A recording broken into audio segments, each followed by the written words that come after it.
Hey everyone, my name is Michelle. Welcome back, or welcome if you're new here to MASH Plans. Here we discuss journaling, productivity, all kinds of stuff like that, paper, pens, stickers.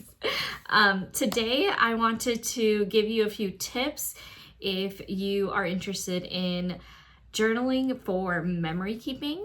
Next week, we're going to discuss journaling for personal growth and self-reflection. But today, like I said, if you're busy but you want to start memory keeping, then stay tuned. We're about to go tabletop, and I hope that you enjoy today's video.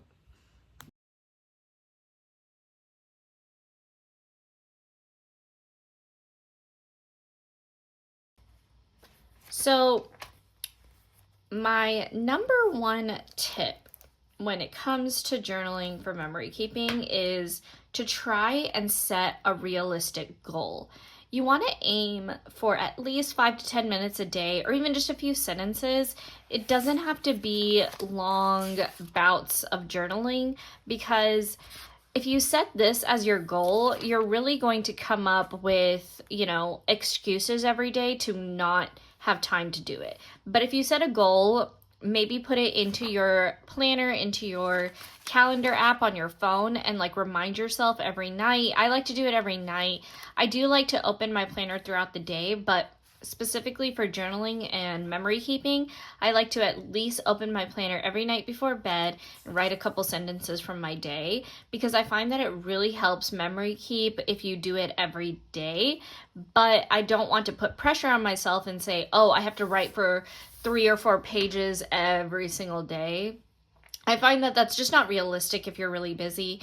I have, 2 kids under 3, or 3 and under, and I don't think that it's realistic, because not everyone has that kind of time to journal for pages and pages and pages a day.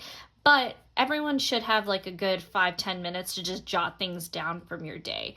So what I really, my number one tip is to just set a realistic goal.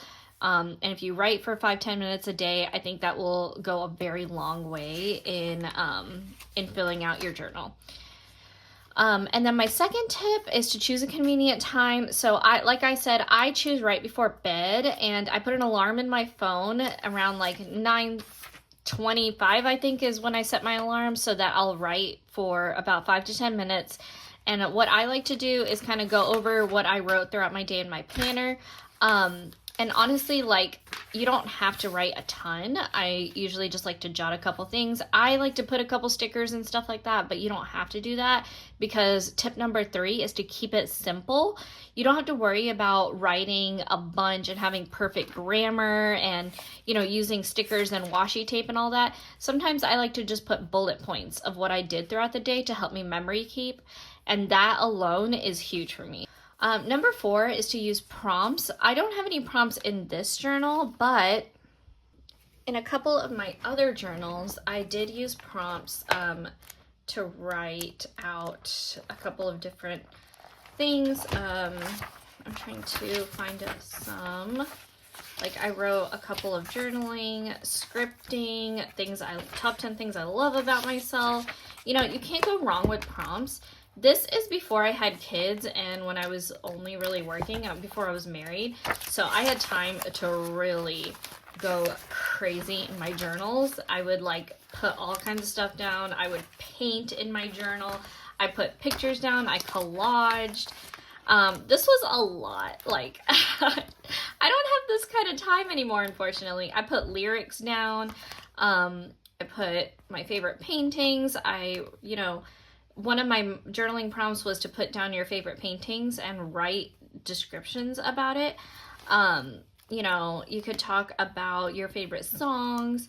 You can just collage. You could do all kinds of things. So prompts are definitely something that, I think personally help me out a lot whenever I'm stuck and I want to journal, but I don't know exactly what to do. And I will put a couple journaling prompts in the description below, and I'll also link my Instagram.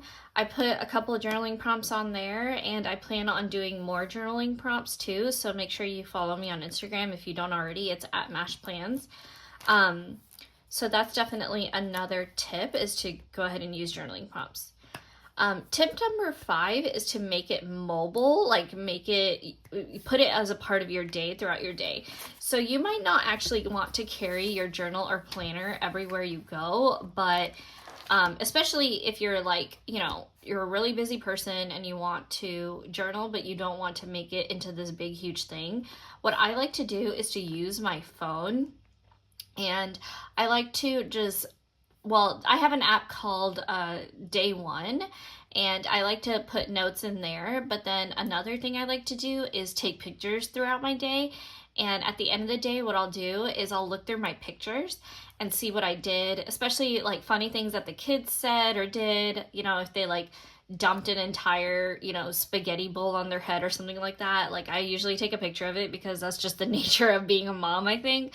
But that's just another thing to remind you of what you did that day. If you're doing it on your phone and then you're writing it down later, you're more likely to remember it. So that's another benefit of writing it down. But if you're just journaling in your phone, then totally feel free to do that. Like, I personally have had multiple times where I've just journaled in my phone and I didn't write it down in my notebook, and that's okay. Like, some days I would literally just do bullet points, like, of things. I would literally just brain dump.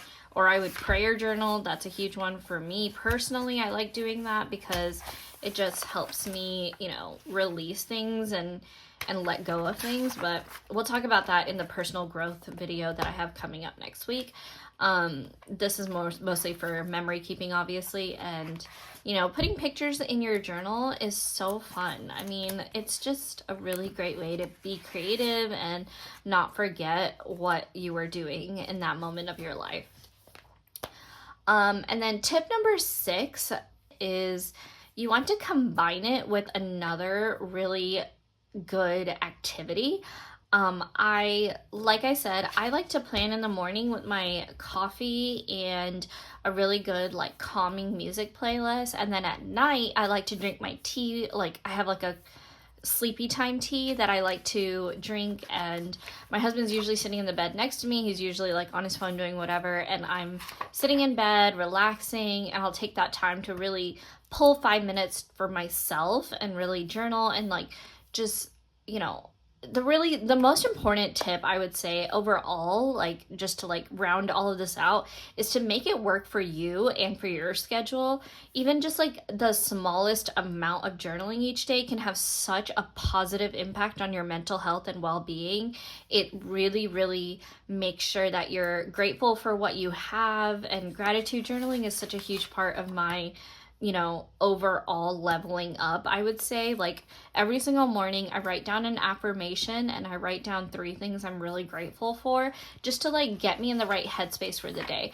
And you can do that in your planner, or you could do that in a notebook. There's apps for it. There's separate journals. I can link a couple journals below on Amazon. I have a couple like guided meditation journals and stuff, so I'll link a couple of those below. But I want you guys to really focus on like just journaling 2-3 minutes, 5 minutes, 10 minutes, whatever you can do every morning or evening or afternoon, maybe during your lunch hour at work, or maybe when your kids are busy napping or something like that. Just take the time out of your day to journal for just a few minutes, and I promise you it will make such a difference in your mental health. And look back at it when you're older with your kids or just on your own. Maybe with your partner, and you can look back and be like, wow, I have lived such a full life and my days didn't blend together. Every day was precious, and the things that I did really did, amount to greater things in the future. So have fun journaling. Let me know in the comments below if you're excited, if you're going to try any of these tips out.